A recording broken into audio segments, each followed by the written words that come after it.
Hi, I'm Bill O'Reilly. Thanks for watching us tonight. The far left running wild. That is the subject of this evening's Talking Points memo. Flush from President Obama's victory last week. Far left elements in America are pumping it up. Today, a number of leftists met with the president at the White House. They included a bunch of union leaders, a guy from Move On, and Center for American Progress people. You don't get more left-wing than the crew that visited the White House this morning. The president, of course, thanking them for their loyalty during the campaign, but Mr. Obama should have included some far-left media folks. That group totally in the tank for him. Here's a vivid example. On election night, before most returns were in, I said this, whereby 20 years ago, President Obama would have been roundly defeated by an establishment candidate like Mitt Romney. The white establishment is now the minority. And the voters, many of them, feel that this economic system is stacked against them, and they want stuff. You're going to see a tremendous Hispanic vote for President Obama. Overwhelming black vote for President Obama, and women will probably break President Obama's way. Wow, my analysis was 100% correct. In fact, the Factor's entire coverage of the campaign was accurate, right down to not making a prediction, because so many things were happening at the last minute.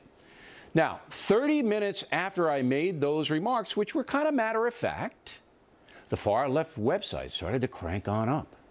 Instead of just reporting what I said, they spun it, describing my remarks as maudlin. Lament was the word they used. I was lamenting the vote. Quickly, Meredith Blake, a totally incompetent reporter at the LA Times, picked that up, also using the word lament in her article, but also adding that I seemed, quote, terrified by the voting results. Did I seem terrified to you?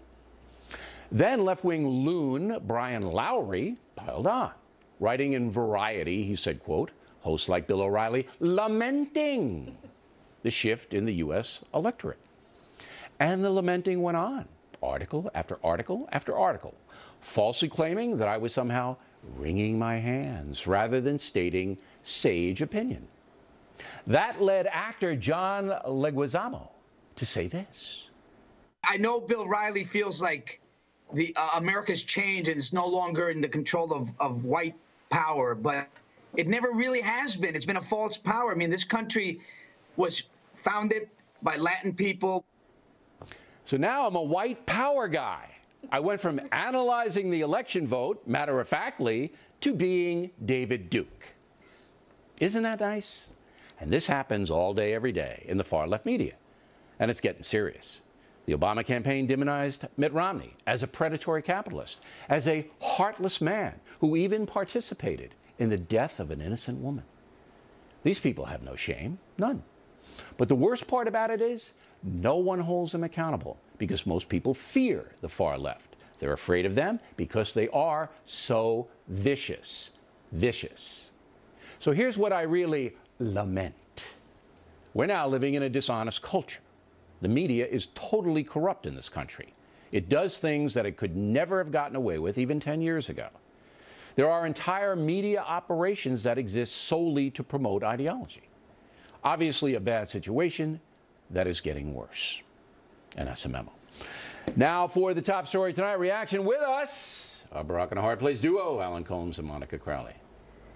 What are you grinning? What are you laughing about? I was thinking you enjoyed that. The lamentations, and I expected you to be gnashing your teeth and renting your garments. No, wait, let's start from the beginning. When I did that analysis, which was at 8:08, by the way, very, very early on the election night, did I seem distraught to you in any way, shape, or form? No, and your analysis was, as you say, 100% correct. And I gave the reasons, right, why it was going to happen.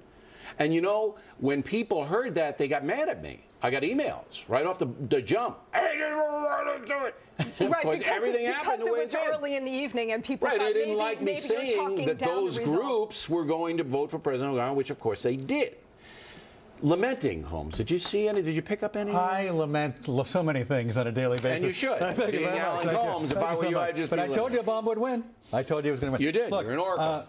You know that you are a target, and you're going to give those who don't like you any ammunition they can grasp onto. But there wasn't any ammunition then. Right. They fabricated it. I understand. And you agree with that, unfairly right? being attacked. You're giving analysis, and that is unfair. Okay. However, wait, no howevers. So you, I'm done. Okay, even Alan Holmes, all right, who's in that crew. I mean, he what crew? You don't behave like they do, but your mindset is like that. Well, even you, and this evidence is irrefutable. Yeah. Even you know what this is all about. Now, it's a cabal. They use the same words, they read the same websites, but when it gets into places like the Los Angeles Times, the San Francisco Chronicle, which did the same thing, when it gets into Variety, which is where Leguizamo picked it up, and then it comes back and I'm David Duke. Right, but here's where I think... No, address this. No, well, you're not Does David that Duke. Concern you? Yes, because you should not be categorized as someone like David. You're nowhere near that. Okay, no, so you're not like that. You admit it exists and it concerns you. Right. What? No. You're answering my questions. Okay. Then what should be done? What should be done? Yeah. Well, you have a free media in this country. Here's where I think you're wrong. You say the media like it's one monolithic entity. It's the media. I was pretty precise it's the in left what I media. would do. There are certain people who will be over the top. There are certain people who are your attackers. Well, there are a lot of them. Well, I mean, you know, you don't like when I bring up equivalency, but it happens on the other side too. It happens on both sides. There are wackos on the right. Come on. It doesn't happen on both sides. Sure it does. There are a few conservative websites, and I've never seen anything like this. Oh, come on. Obama's a Marxist. He's a Muslim. Come on, all that crazy stuff. That's the president. Yeah. That's the president. You follow conservative websites, right? I do, I don't and read I any run of this one, stuff. MonicaMemo.com. Okay, MonicaMemo.com. Okay, wait.